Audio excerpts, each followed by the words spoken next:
You are listening to the Central Indiana Sports Report podcast, number 236.2, the IU Report with Grant Shouse.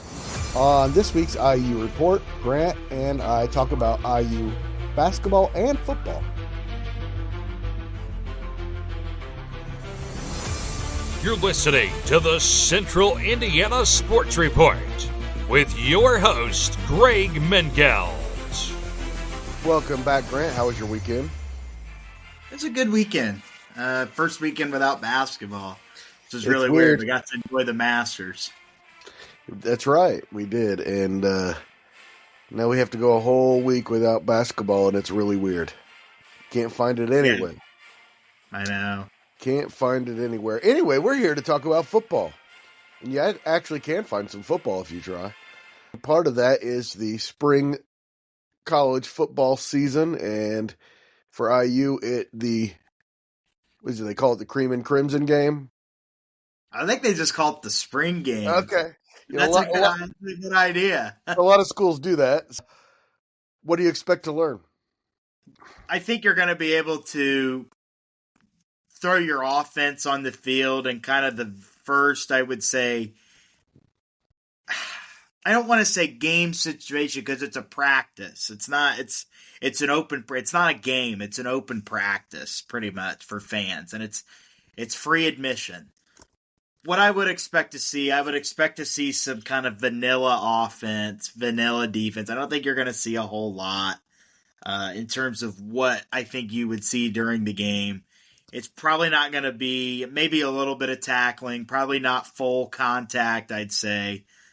A lot of scripted plays, you would think, but the way Indiana did it last year is they did a really good thing where, both quarterbacks that were competing for the starting spot, and I think everybody knew, and I think even the staff knew going into last year that Curtis Rourke was probably going to be the quarterback one, the QB one going into last season, but it was still an opportunity to work out with Taven Jackson, who was the backup quarterback at the time. And, he started 2 games last year, but he wasn't the main starter.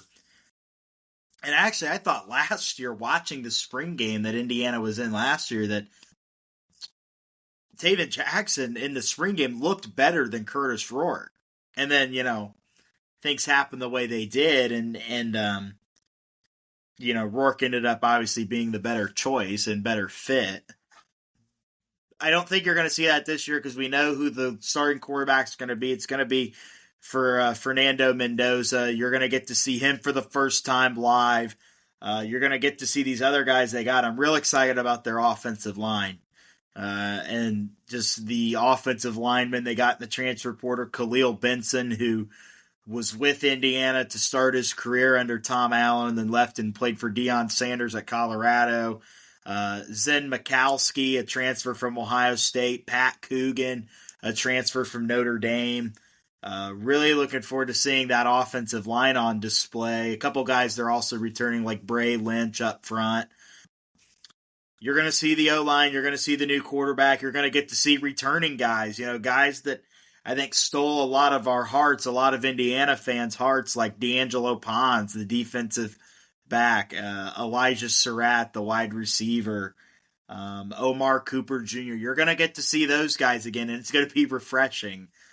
I think, especially with the season Indiana had last year, of course, that Indiana fans who are able to attend, because it's not being televised, but Indiana fans that are going to be there, you're going to get your football fix, and it's going to have to tide you over until August 30th when you get to see this team play again. I mean, they're not going to play, I guess, a game, quote-unquote game, until August 30th. So Good 4 months. They're going to open up 4+ months.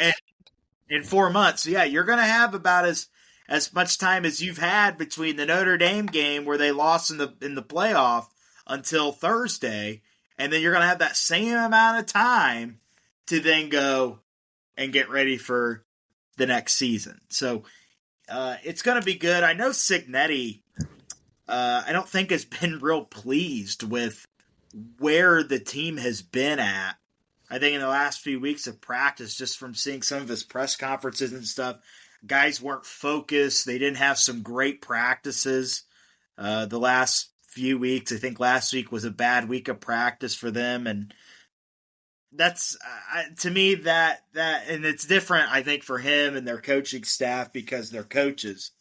For me, that's not a huge concern.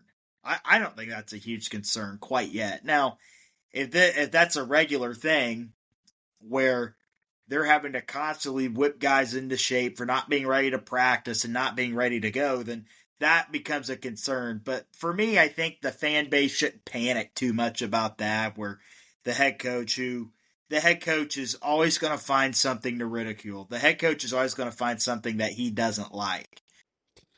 Maybe Grant, the coaching staff's expectations are a little too high for some spring practices in April with 18 to 20-year-olds, because that's just not gonna. You're probably not gonna get their full attention every day. Yeah, probably not. It's not I don't think it's a big deal. Like I said, Mm-hmm. I mean, and I'm sure deep down the coaching staff and Signetti, I'm not sure how concerned they really are about it. I think it's just to I think you say that, I think to just send a message. It's about the message. It's about how you deliver the message. And if you Right. go out and tell the public that you're not happy with the way practice is going and you had to stop practice and rip into guys and get everybody focused again. And that happened last year.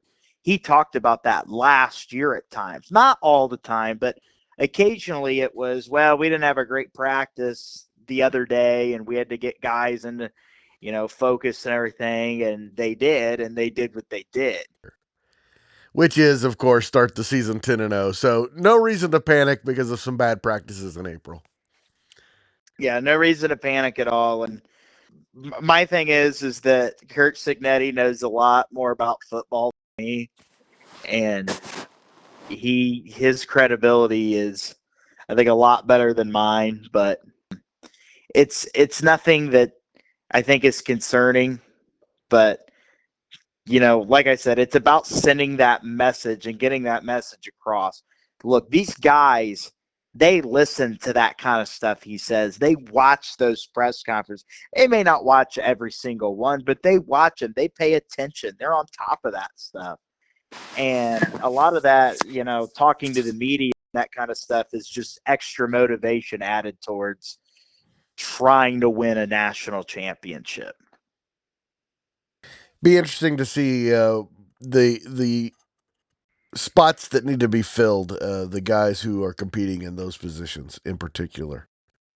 Yeah, because Indiana's depth, I think, is pretty deep for this next season, especially at the offensive line part, where last year the O-line was deep, but some injuries and guys getting banged up towards the end kind of cost them, I think, down the stretch of the year. So to beef up that O-line and get guys out of the portal like they did, which was really key for them. As of right now, unofficially, this is what your starting offensive line looks like. At left tackle, Carter Smith, a returner. At left guard, Bray Lynch, a returner. At center, Pat Coogan, a transfer. At right guard, Khalil Benson, a returner. And at right tackle, Zen Mikowski, a transfer. So, I mean, and then you look at the depth. Austin Barrett, Austin Liebfried, Jack Greer, Drew Evans. Those are guys that, have kind of sat back there for a while, but those are guys that have, I think, I think they're going to help. They're going to help, and that offensive line should be really good, maybe one of the best in the country. One of the guys I'm real excited about is a transfer from Maryland named Roman Hemby. And if you watch the Indiana-Maryland game from last season, where it was a really good game, it was probably maybe the most competitive an opponent had been with Indiana up until the Ohio State game. It seems like they were really competitive with them through, I would say, 3.5 quarters. Indiana obviously pulled away, won by 2 touchdowns in the end, but Roman Hemby ran all over the field against Indiana in the rain, basically in a hurricane. And then he jumped ship to join Indiana, and that to me, I think, is the most that to me is, I think, the most important position you had to get out of the portal. With Justice Ellison going to be gone, Tyson Lawton was going to be gone. They had to go fill those guys' spots. And not only do they do that with Roman Hemby, but also another running back that's going to get reps in Lee Beebe Jr., a transfer from UAB. So that's another one. And then you return a guy, Kalon Black, who got not a whole lot of reps, but he got quite a few. He played in games last year. And so it's huge to, add him to the roster. And then, of course, Fernando Mendoza. I feel like we said it with basketball with Tucker DeVries coming in. If you loved Anthony Leal and Trey Galloway and Luke Goody, then you're going to love Tucker DeVries. Well, it's the same thing here with football with Fernando Mendoza. If you loved Curtis Rourke, my gosh, do I got great news about Fernando Mendoza. In my opinion, he's a better passer. He's more mobile than Curtis Rourke. Not to say Curtis Rourke wasn't mobile, but Curtis Rourke, I think you look at some of the problems he had with not being that mobile. The guy was playing on a torn ACL last year. He played the entire season almost on one leg and opted not to have surgery. And what a great thing that was. Indiana's not as good last year with Taven Jackson having to be the starting quarterback. Not to say Taven Jackson's not good, but I don't think they win 11 games and make the playoffs. He got them through, a game. He got them through the Washington game, which was fine. It was what it was. You made do with it, but he couldn't have been the full-time starter. And so for Curtis Rourke to put his body on the line like that and further damage that knee, which thank the Lord he didn't, that just shows his toughness. And that's also the thing that translates back over with Fernando Mendoza is that his toughness. I mean, I think he's going to be even tougher. I think he could be better than Rourke. So we'll see, but I'm real excited about him. And then, of course, you return Elijah Surratt and Omar Cooper Jr., and then you get a new transfer, Mekhi Jackson, coming over from, I believe, UCLA, who played Indiana this year. But he's another good one that you add to that wide receiver core. He actually is, I don't know why it's at UCLA. He's coming over from Appalachian State, which is a team that is in the old, that's in that old conference with James Madison. So he obviously is familiar with Coach Sig and JMU, and it's going to be fun. We spent all that time talking about the offense, but and this may be the next question you were going to ask. But the defense is really what I'm looking forward to, because they return 8 starters from last year's defense, or they return 8 players at least. Maybe not all starters, but you get McCall Kamara back. Huge. One of the best D linemen in the country. You get Aiden Fisher, your weak side linebacker, back, who is just a stud. He was the anchor of that defense last year. You get D'Angelo Ponce back, who I think became a fan favorite. He captured all of Indiana fans' hearts when he had the pick 6 against Washington.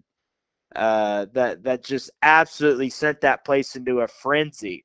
He's back this next year. Amari Farrell at safety is back next year.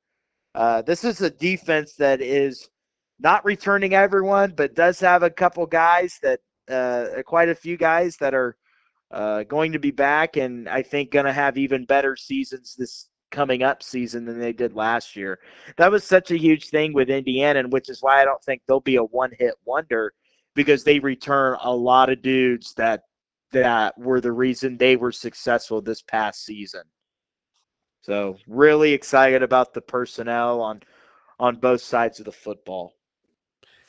Grant, the spring game this year was originally scheduled for Saturday, now is Thursday night, and you texted me this week that it's not going to be televised.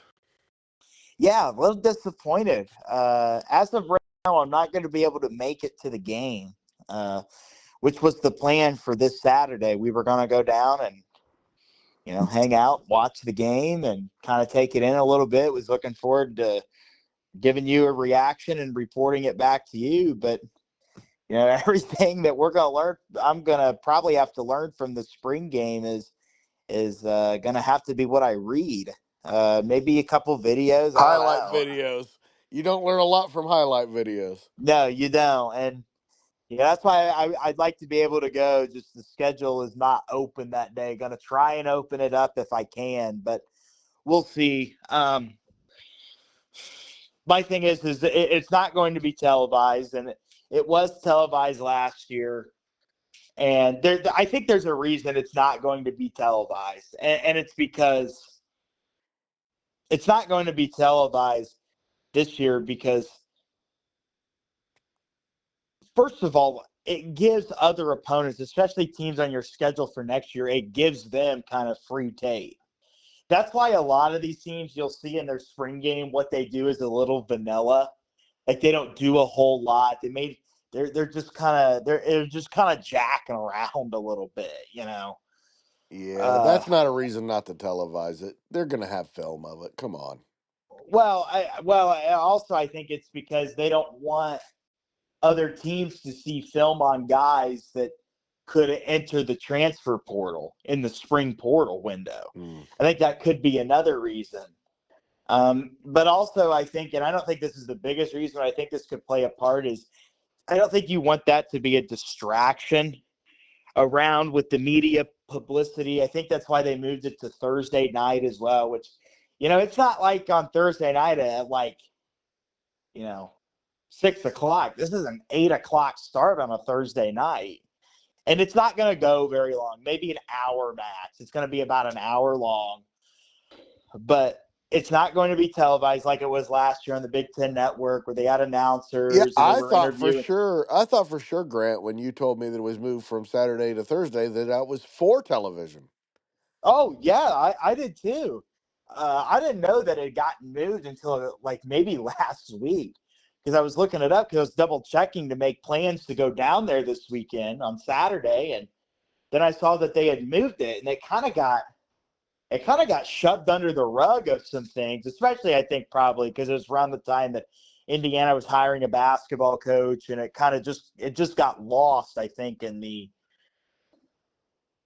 just got lost in kind of the news that was coming across the forums and that kind of stuff and Twitter. But I don't think it's a big deal. It is what it is. It's a glorified practice. Indiana didn't do a spring game for a long time. They never did one under Tom Allen. So I was real happy to see that Cignetti and them were wanting to do it.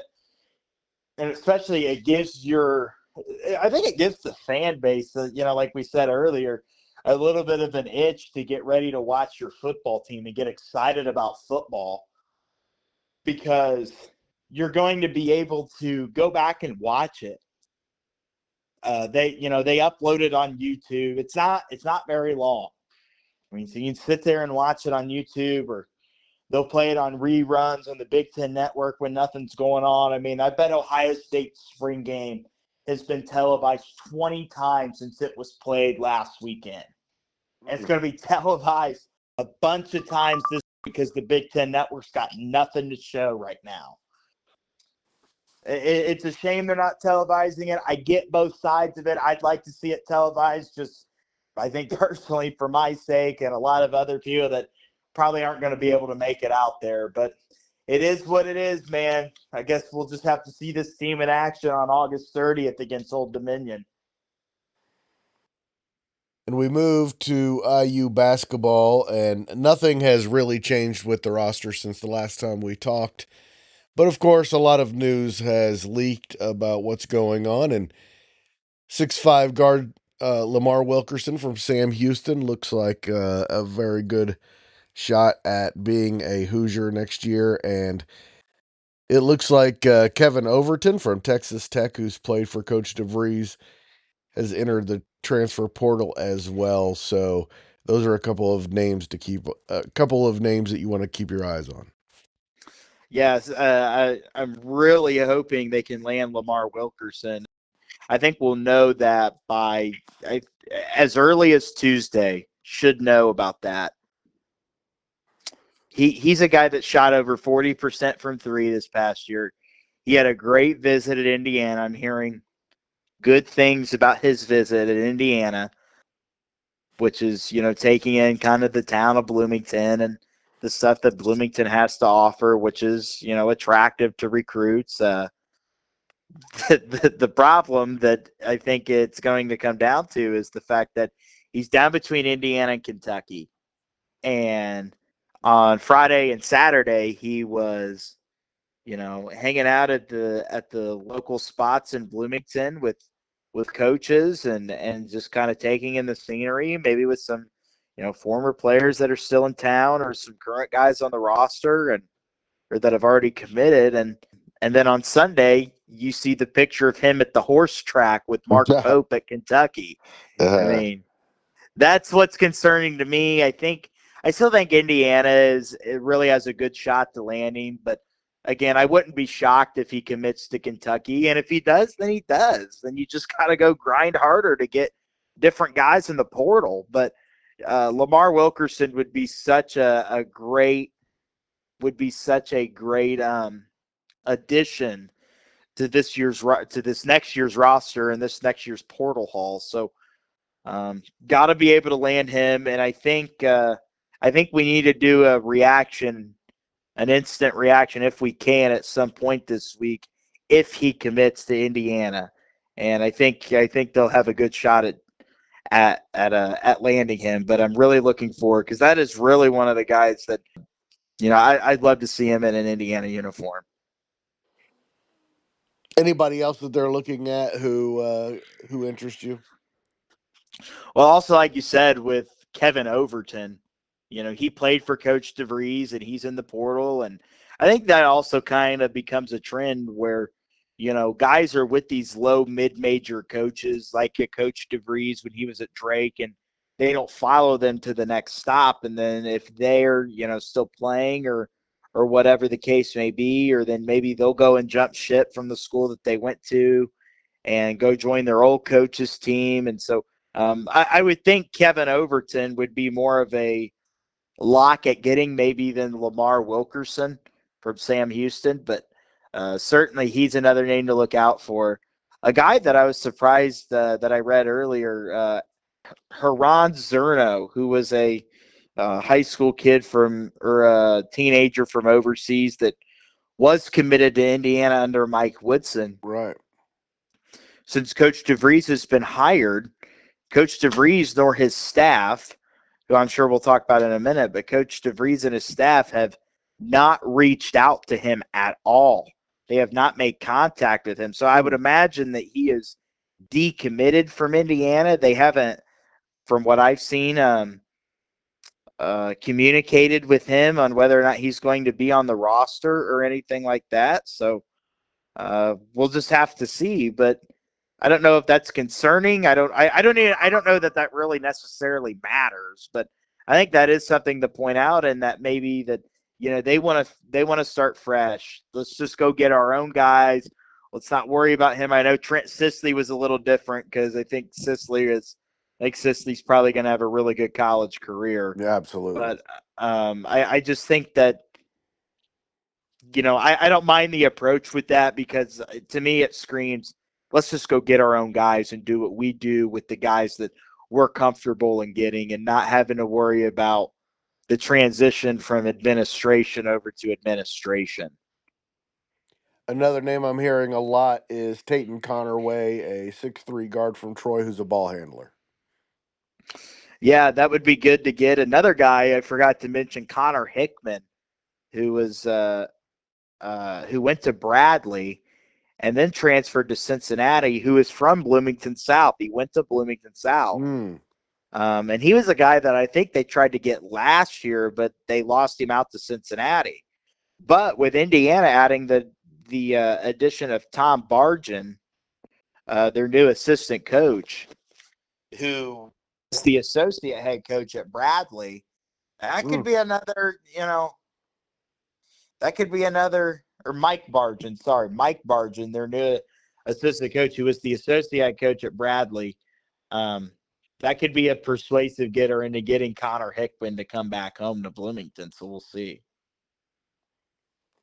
And probably, I don't know, maybe even more important than the players that you're recruiting to come in is the coaches that you're adding to your coaching staff. And tell me about who Coach DeVries has hired. Yeah, Nick Norton, who he's bringing over. I think we mentioned him a couple weeks ago, maybe last week on the IU report, that he was already on the staff. They've added a guy by the name of Ryan Horn, who will serve as the strength and conditioning coach for Indiana basketball. It's a clean house. They went with a clean house. There is no, I don't think as of right now, when this week's show will come out, and that may change, I don't know, but as of right now, there is no returning staff from the previous coaching administration. No players, no nothing. Yeah, they've gone completely clean house. Another guy that they've added, Drew Adams, also from Cincinnati. I think that could also be crucial in landing Connor Hickman to come back to Bloomington. Kenny Johnson is a guy that, if you've been an Indiana fan for a long time, you know who Kenny Johnson is. I like this hire. This is a guy that already has been at Indiana in his coaching career. He was an assistant in the 2010s with Tom Crean for a while. And then he was also at Louisville. This is a guy that knows Bloomington. He knows the state of Indiana because he recruited it well. Him and Tom Crean recruited the state decently at one time. So his addition to the staff is great. Glad to see him back. And then adding Mike Bargin back to the staff, to the staff. And like we mentioned, him being the associate head coach at Bradley over in Peoria, Illinois.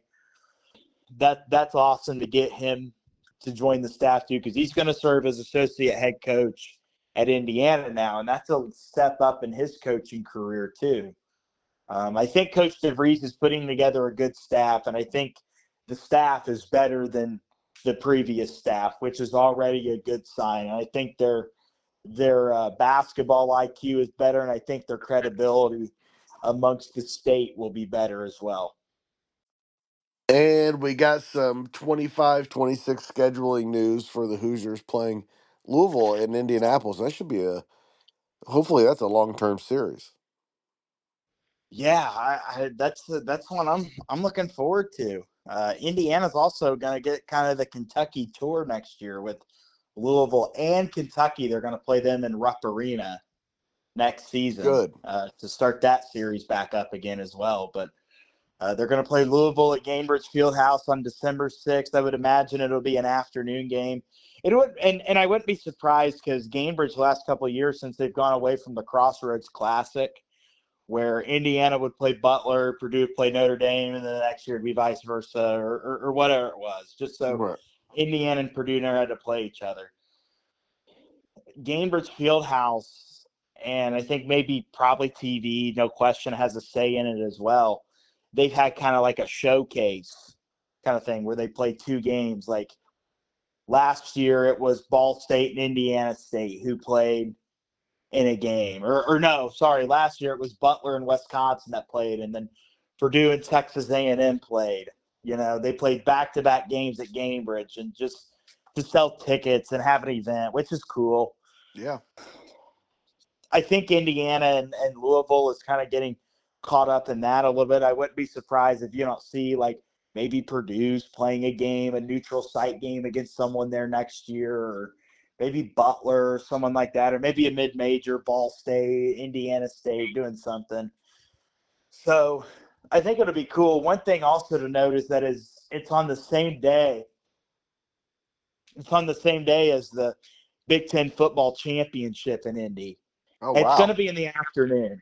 So, still, if things go right with Indiana football, I think they can. Indiana fans could be having a heck of a day there if Indiana basketball's playing Louisville in the afternoon and in the Big Ten championship at night, which is maybe a little unlikely, but I think that's something to point out. If you're an Indiana fan, you may want to circle December 6th. Well, IU football fans are really feeling themselves right now, aren't they? Aren't you guys? Yes, Yes, you yes, are. yes. I So remember. that day you're kind of keeping an eye out on for. But I'm glad. I'm glad they're playing Louisville. That's a game that should be, I think, a rival. I think that should be a series. I mean, just like Indiana Absolutely. and Kentucky. I mean, Yes. really, Louisville is maybe outside of Purdue the next closest big Power 5 university to you, with the Butler. exception of Butler. Yeah. But Indiana and Louisville is a rivalry that goes maybe not a rivalry, but it's a series, and I think some Yeah. hatred for each other's programs that goes back a long ways. Like we've seen Indiana Louisville football play each other for a few years. They played at Lucas Oil Stadium a couple years ago. And Uh, it'll be an even bigger deal in Southern Indiana where I always say it's 30% Kentucky fans, 30% IU fans, 30% Louisville fans, and 10% everything else. So that series will be a big deal around here, but it'll be even a bigger deal down there where there are IU fans in the midst of Louisville fans. yeah, I think that's a cool thing. And the same goes for when Indiana plays Kentucky next year too. I Yes, mean, absolutely. they're going to get to play Kentucky at Rupp Arena um, next year. And then in the 26-27 season, they're going to play Kentucky at Lucas Oil Stadium. That's at least how it is right now.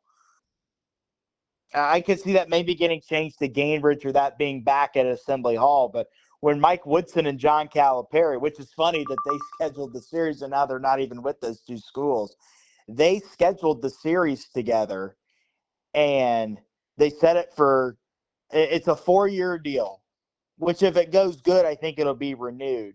Let's But it's hope a so. 4-year deal where I do too. It's a 4-year deal where you play every other year at Rupp. This year is at Rupp, and then 2 years later is at Rupp. In 2 years, it's at Lucas Oil. 2 years after that, it'll be at Assembly Hall. So, and again, things Very are going cool. to get changed. I think things will get changed between now and then. But Indiana's non-conference schedule as of right now is Sunday, November 9th, a neutral site game in Chicago against Marquette. A date to be named later at Rupp Arena, probably before Christmas time, I would say, at Rupp Arena against Kentucky, and then December 6th in a neutral site game at Gainbridge against Louisville. And it is a little bit of a shame that some of these games, maybe in this first year, unless they schedule a big non-conference opponent, and I think they will, it's a shame that those are away or neutral site games, and they're not being played on campus. On-campus games are just, Yeah. you know, on-campus games against other Power 5 teams, not these cupcake teams, but Power 5 teams are just more special. They have a better atmosphere. And not to say that a neutral site in Indianapolis isn't going to be a good atmosphere, because I think it'll be an even split. But if you play it at your home arena, you're going to be able to get your students there easier. You're going to be able to get your locals there who have season tickets there easier. So I wish these were on campus games, but we'll make the neutral site games do for now. And I would expect Indiana to add more of these non-conference opponents here as the next few weeks go on, as teams are already starting to schedule stuff. So it's going to be fun. That's one of my favorite parts of the offseason, is getting the schedule put together for next season. And either way, that's a series, one of the few interconference series that really need to happen every single year, Indiana and Kentucky. Yeah, Indiana, Kentucky, Indiana, Louisville. That's just a great series. I mean, that's kind of like I don't know how to explain it. It's a rivalry. I mean, It really is. Indiana fans hate Kentucky just as much as they hate Purdue. I think. I I think I think hate so. Kentucky more than Purdue. Absolutely. I get it. Yeah. I'm looking forward to that. A buddy of mine who lives down in Lexington, of course, is a big Kentucky fan, and we've been talking about it for a long time. How we'd like to go to the game. One of the games there when they play each other, and it's special because it's obviously going to bring people together. College sports in general, bring people together, and it's rivalries like that bring people together, maybe for better or for worse. But you're right. Indiana and Kentucky should be happening every single year. And if I remember correctly, the last regular season meeting between the two was the infamous Watford shot. Yes, it was. Indiana beat Kentucky at Assembly Hall. And then And Kentucky whined like little babies and wouldn't play the series anymore like they do. well, and I think I'd like to believe that, but my thing is Tom Crean has even admitted this, that the series ending was already in talks and wasn't going to be renewed whether Christian Watford made or missed that shot. Hey, let me have my hate. I know, I should, because you're not even an Indiana fan. No, I just despise Kentucky more than any other sports entity on the planet. Oh, me too, Greg. I'm right there with you, man. So that's why I hope Indiana can go down there at Rupp and just absolutely light them up. And it'll be college basketball and TV. I don't know who would have the rights to that yet. I think it may be ESPN, you would think. But man, TV is going to be all over that one, especially the storyline of the last time these two teams met in the regular season was one of the all-time classic finishes in college basketball history. They're going to eat that stuff up. It's made for television. Thanks so much to Grant for joining the Central Indiana Sports Report once again, and to you for listening. If you're interested in the Central Indiana Sports Report continuing to grow and thrive, please share these podcasts with your friends and family. We thank you in advance. The Central Indiana Sports Report is a product of ITG Media, and I love Susie.